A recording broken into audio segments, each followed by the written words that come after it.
is pushing hard to not only join INC, মানে চেষ্টা করছে আইএনসি জয়েন করা। আইএনসি মানে ইন্ডিয়ান ন্যাশনাল কংগ্রেস, মানে কংগ্রেস জয়েন করার জন্য খুব চেষ্টা করছে।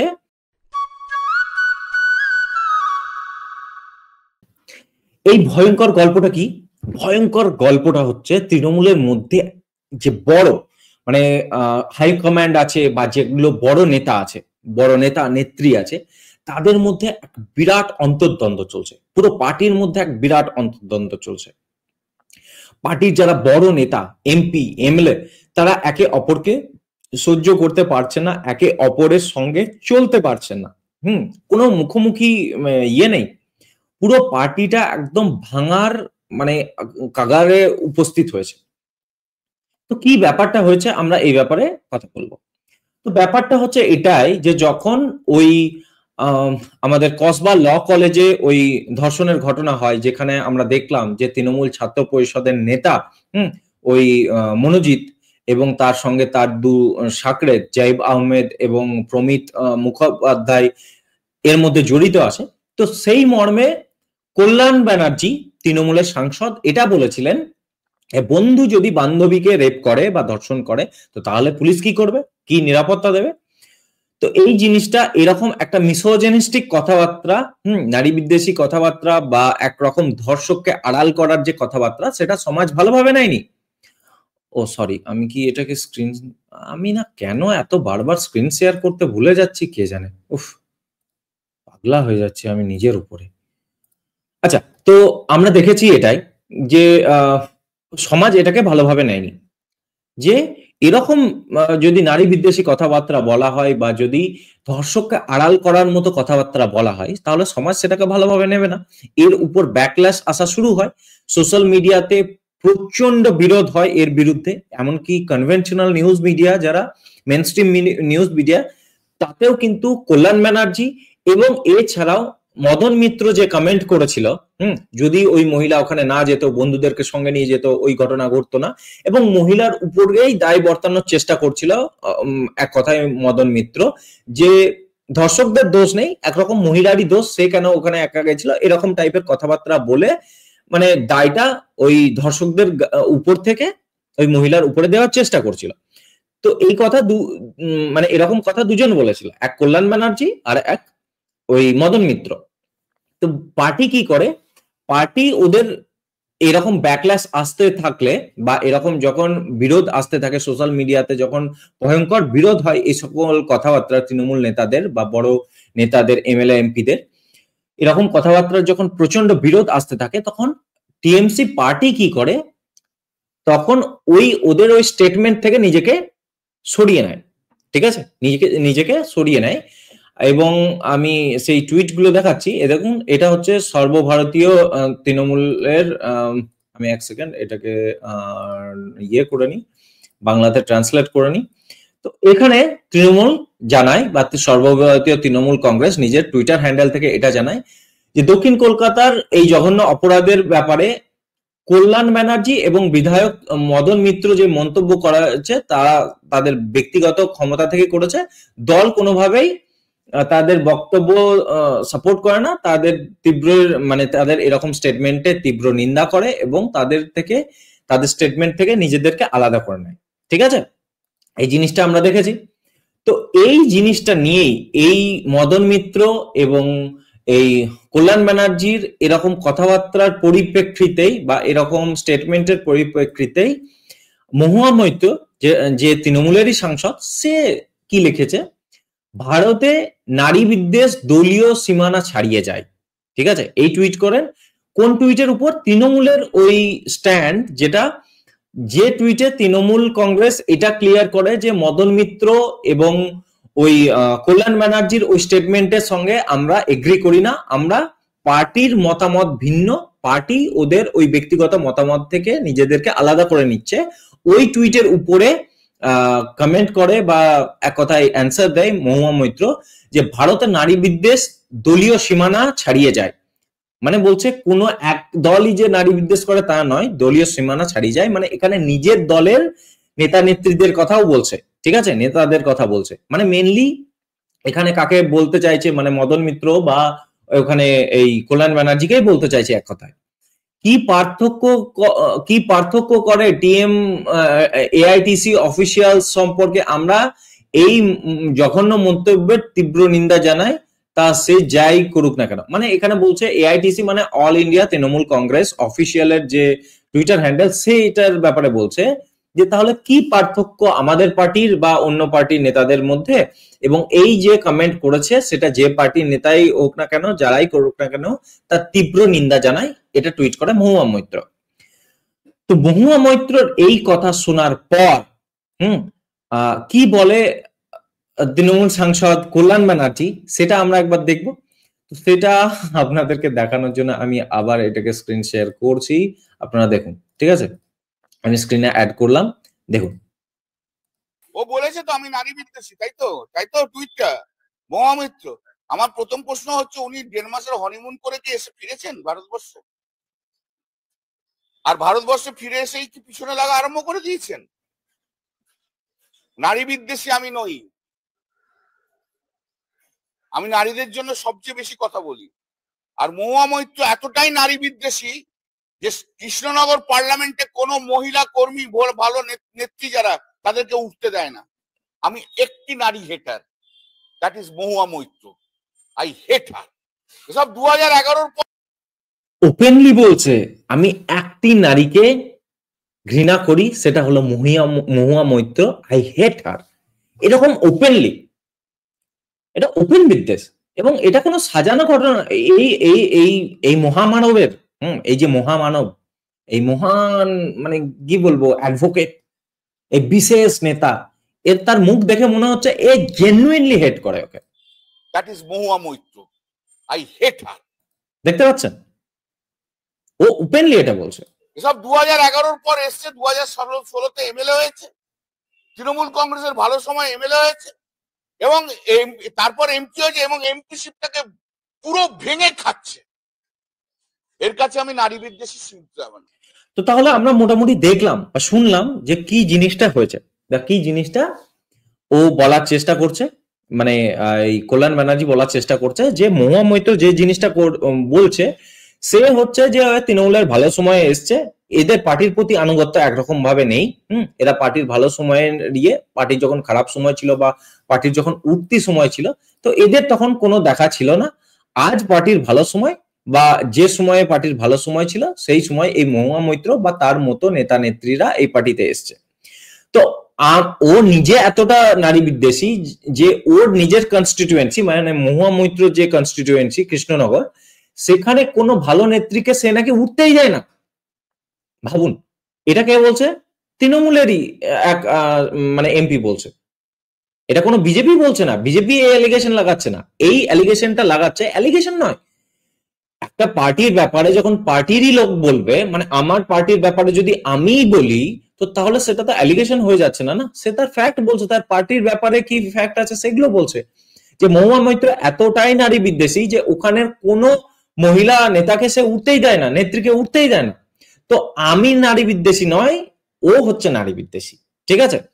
আর আমি সমস্ত নারীর ব্যাপারে কথা বলে সেটা বলছেন এই মহান কল্যাণ ব্যানার্জি, আর বলছে আমি নারীদের জন্য আওয়াজ ওঠাই, আমি কেবল একজন নারীকে ঘৃণা করি, সেটা হলো মহুয়া মৈত্র, আই হেট হার, ঠিক আছে?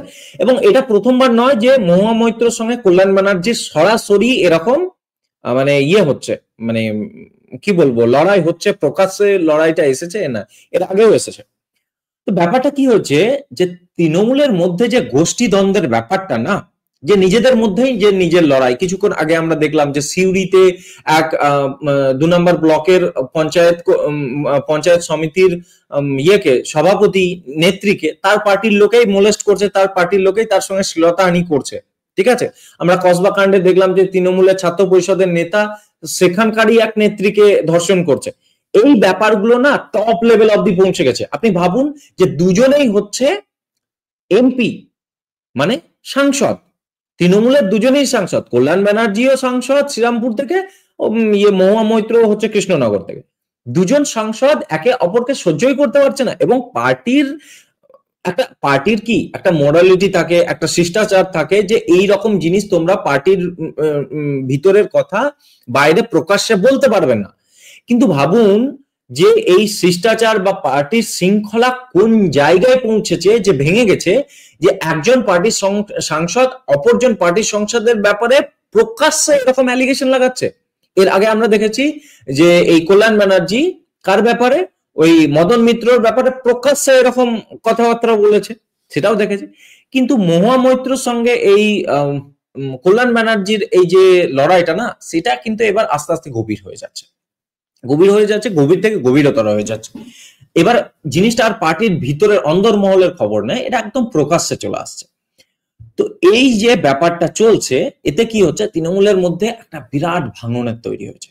ঠিক আছে, তৃণমূলের মধ্যে একটা গোষ্ঠীদ্বন্দ্বের ব্যাপার আছে। আমরা এর আগেও দেখেছি 2024-এর ইলেকশনের আগে বারবার এসেছে নতুন আর পুরনোর দ্বন্দ্ব। ঠিক আছে, একটা অভিষেকবাদী, একটা হচ্ছে মমতাবাদী। কিছু মমতা ব্যানার্জির মানে দিকের লোক, কিছু অভিষেক ব্যানার্জির দিকের লোক। আমরা দেখেছি বীরভূমের কথা যেমন বলি, যে বীরভূমের এখনকার মনে হয় যে ওই জেলার সভাপতি আছে, সে কাজল শেখ কে নাকি বলা হয় ও নাকি ইয়ের লোক, অভিষেক ব্যানার্জির লোক। আবার ইয়ের জন্য বলা হয়, কি বলে, অনুব্রতর জন্য বলা হয় ও নাকি মমতা ব্যানার্জির লোক। সো এরকম একটা গোষ্ঠীদ্বন্দ্ব ভিতরের ব্যাপার, সেটা একদম টপ অব্দি আছে, সেটা প্রকাশ্যে বেরিয়ে পড়ছে।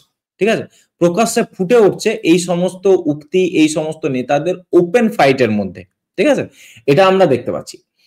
এবার যখন এই সব কিছু চলছে, এর মধ্যে খুব একটা ক্রেডিবল ইনফরমেশন আসছে, সেই ইনফরমেশনটা আমরা আপনাদেরকে দেখাবো। ঠিক আছে, এইটা টুইট করেছে অভিজিৎ আয়ার মিত্রা। তো অভিজিৎ আয়ার মিত্রা হচ্ছে না একজন জিওপলিটিক্যাল অ্যানালিস্ট। উনি দিল্লিতে থাকেন এবং অবভিয়াসলি লুটিয়েন্স দিল্লি, এই সমস্ত ব্যাপারে, ওখানকার ইন্টারনাল পলিটিক্স এর ব্যাপারে, ওখানকার জার্নালিস্টদের ব্যাপারে, সমস্ত ব্যাপারে ওর যথেষ্ট ভালো ইনসাইট আছে এবং ওখানকার ব্যাপারে সমস্ত কিছু কিছু ইনফো উনি টুইটারেও শেয়ার করেন। তো উনি কি শেয়ার করছেন দেখুন, বলছে দিল্লি মিডিয়া গসিপ, দিল্লি মিডিয়ার গসিপ হচ্ছে এটা, several sources are confirming that a high profile lady MP from a larger eastern party is pushing hard to not only join the INC but also to have their near and dear made INC chief of another large eastern state।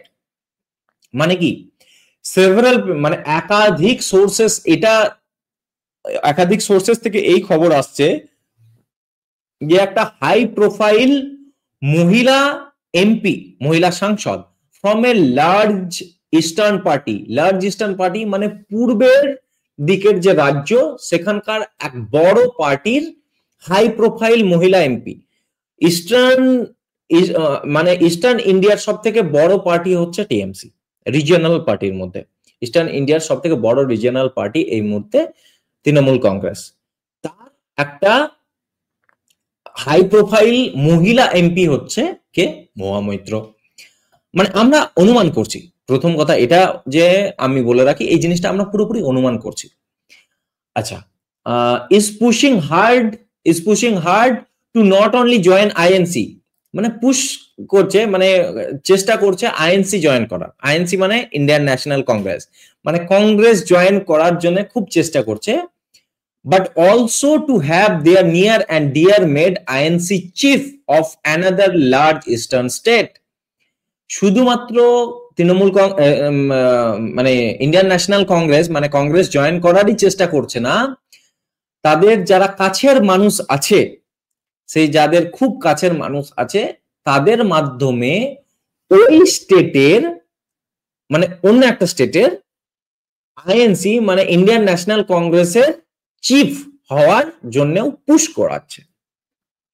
আর একটা state কে হতে পারে, আর একটা পাশের state কোন হতে পারে, ওড়িশা হতে পারে। ওড়িশা স্টেটের কংগ্রেসের চিফ হওয়ারও চেষ্টা করছে, মানে আইএনসি মানে ইন্ডিয়ান ন্যাশনাল কংগ্রেস জয়েন করারই, মানে কংগ্রেস জয়েন করারই চেষ্টা করছে না, হয়তো ওড়িশার কংগ্রেসের চিফ হওয়ারও চেষ্টা করছে। ঠিক আছে, এটা স্পেকুলেশন আমরা বলছি কিন্তু। আচ্ছা, কার মাধ্যমে, near and dear ones. Near আর ডিয়ার ওয়ান্স কারা? নিয়ার আর ডিয়ার ওয়ান্স মানে 65 বছর বয়সী সেই যুবক, ওই সো কল যুবক যার সঙ্গে সদ্য বিয়ে করেছে, জনৈক ব্যক্তি, হয়তো কেউ বিয়ে করেছে, হতে পারে, আপনারা জানবেন, যে কিনা ওখানকার ফর্মার রাজ্যসভা এমপি, রাজ্যসভা কি Lok Sabha MP, I can remember properly, হয় রাজ্যসভা নয়তো লোকসভা এমপি, বর্তমান নয়, প্রাক্তন এমপি। ওই 65 বছর বয়সী যুবক যার সঙ্গে সদ্য বিয়ে সেরেছে, তো সেই যুবক নাকি প্রাক্তন ওখানকার ওড়িশার এমপি, ঠিক আছে? তো তার থ্রুতে হতে পারে যে কংগ্রেস জয়েন করার চেষ্টা করছে, এবং হতে পারে যে ওড়িশার কংগ্রেসের হেড হওয়ার চেষ্টা করছে, হতেই পারে। The eastern party president knows and is furious. Eastern পার্টির প্রেসিডেন্ট সেটা জানে এবং ভয়ঙ্কর রেগে আছে। ইস্টার্ন পার্টির প্রেসিডেন্ট কে? ইস্টার্ন ইন্ডিয়ার সব থেকে বড় বিরোধী পার্টি বা সব থেকে বড় রিজিয়নাল পার্টি কে? টিএমসি। তোলামূলের হেড এই ব্যাপারটা জানে এবং বিরাট রেগে আছে। তাহলে বুঝতে পারছেন, এই সমস্ত খবর আপনি জানবেন না, কিন্তু খবর তো আছে এবং এই খবর হচ্ছে। এটা 29শে জুন, মানে কালকের খবর। এটা কালকে বিকেল 4:11 টুইট করেছে অভিজিৎ আয়ার মিত্রা। 1,500 লোক লাইক করেছে, 65,000 মানুষ দেখেছে এটা, প্রচুর মানুষ কমেন্ট করছে, সব এই দেখুন পিনকিন বহুত কিছু কমেন্ট করছে। M recently married one dash Moitra, হা হা ড্যাশ ড্যাশ, এখানে দেখতেই পাচ্ছেন বিভিন্ন কমেন্ট আছে। তো বুঝতে পারছেন তো কি হচ্ছে? বিভাজন হচ্ছে, পার্টির মধ্যে বিরাট বড় একটা গোষ্ঠী দ্বন্দ্ব চলছে, বড় একদম টপ লেভেল, ঠিক আছে? যেখানে এমপিরা নিজেদের মধ্যে প্রকাশ্যে লড়ছে, মানে পার্টির ভিতরে আর লড়াই নয়, পার্টির বাইরে চলে যাচ্ছে, প্রকাশ্যে লড়ছে। ওরা আর কাউকে কেয়ার করে না যে কে শুনলো কে জানলো, তাতে আর যায় আসে না। যে পার্টির কোনো শিষ্টাচার, পার্টির কোনো নিয়ম, যে প্রকাশ্যে এইসব কথা বলা যাবে না, মানুষের সামনে কি ইমপ্রেশন যাবে, এইসব ব্যাপারে আর কেয়ার হচ্ছে না। মানে লড়াই কোন জায়গায় গেছে। এবং হয়তো কল্যাণ ব্যানার্জি হোক বা মদন মিত্র হোক, এইসব মানুষগুলো এইসব ব্যাপারে জানে, পার্টির ভিতরের লোক, যে কে কি করছে না করছে, সেই জন্য হয়তো ফিউরিয়াস। এবং ওখানে তো বলাও আছে যে ইস্টার্ন পার্টির যে প্রেসিডেন্ট বা যে হেড, সে এই ব্যাপারে জানে এবং বিরাট খোঁচে আছে, অ্যান্ড ইজ ফিউরিয়াস। সো জিনিসটা কি হচ্ছে না হচ্ছে কমপ্লিটলি স্পেকুলেশন, আমরা অনুমান করছি। আমরা আবার বলছি, জিনিসটা অনুমান করছি, কারণ ওপেন মিডিয়া প্ল্যাটফর্ম না, এর বেশি তো কিছু বলতে পারি না আমি। যাই হোক, জানিয়ে রাখলাম আপনাদেরকে। আপনাদের মতামত আমাদেরকে কমেন্ট সেকশনে জানাবেন।